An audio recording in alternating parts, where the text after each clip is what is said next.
సాంబాబు గారు తక్కువ చెప్పారు అనుకున్నాం, ఎన్నో సమస్యలు మన దృష్టికి తీసుకొచ్చారు.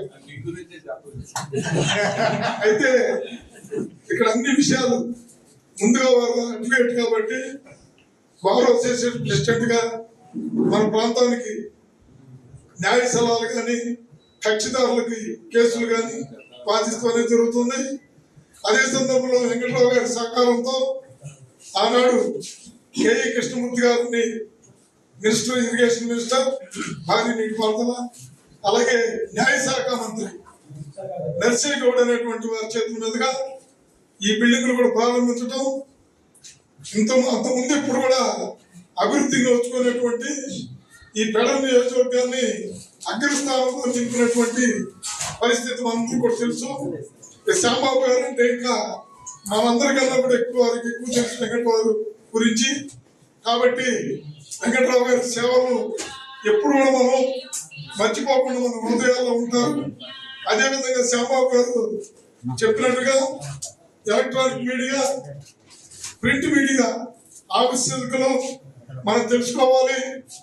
ఇవాళ మారుమూల ప్రాంతంలో ఉన్నప్పుడు కూడా ఒక ఛానల్లో న్యూస్ ఎప్పుడైతే వచ్చిందో వెంటనే దాని పరిష్కారం లభిస్తుంది. కానీ మనం దాన్ని సరైనటువంటి పంతాలో లేకపోతే అది వృధా అవుతుంది. కాబట్టి మంచి స్థానిక సమస్యలు, సామాజికమైనటువంటి అంశాలు మనం తీసుకొని అదే సందర్భంలో బాధ్యతలు కూడా గుర్తించుకోవాలని చెప్పి వారు మనవి చేశారు. అదేవిధంగా స్థానిక పాత్రికేయులు, ఎలక్ట్రానిక్ మీడియా వాళ్ళకి అవసరమైనటువంటి అనేక సమస్యలు ఉంటాయి.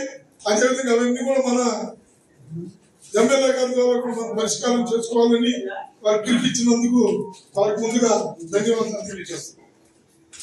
ఇప్పుడు విలువైనటువంటి టైంలో ఈరోజు సోమవారం మరో విషయం, మరి కొమారెడ్డి గారు, కిషోర్ గారు కానీ అదేవిధంగా మన సాగు సార్ కానీ వచ్చారు ఇక్కడికి.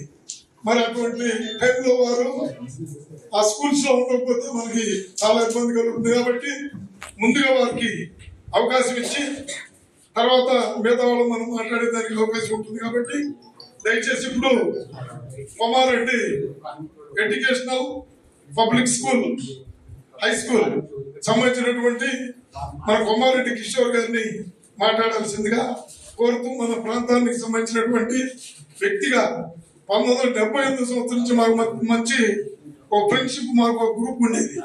కాలేజీలో పీడీ గారు ఒక ఆయన, మన మట్టా రాధాకృష్ణ గారు, కాలేజీ ప్రిన్సిపాల్ గారు, కిషోర్ గారు, మేము కొంతమంది ఫ్రెండ్స్ ఉండేవాళ్ళం 78లోనే. ఆ టైంలోనే మాకు వెంకటరావుతో పరిచయం. నేను మొట్టమొదటి టైప్ ఇన్స్టిట్యూట్ ఇక్కడ ఏర్పాటు చేయడం జరిగింది 78లో. వెంకటరావు కూడా వచ్చి కూర్చునేవాళ్ళం మిత్రులు మాత్రం. అటువంటి పరిస్థితుల్లో మన పాత వాళ్ళందరినీ మనందరూ కూడా గుర్తు చేసుకోవటం, కలవటం అనేది ఎంతో ఆనందంగా ఉంది. కాబట్టి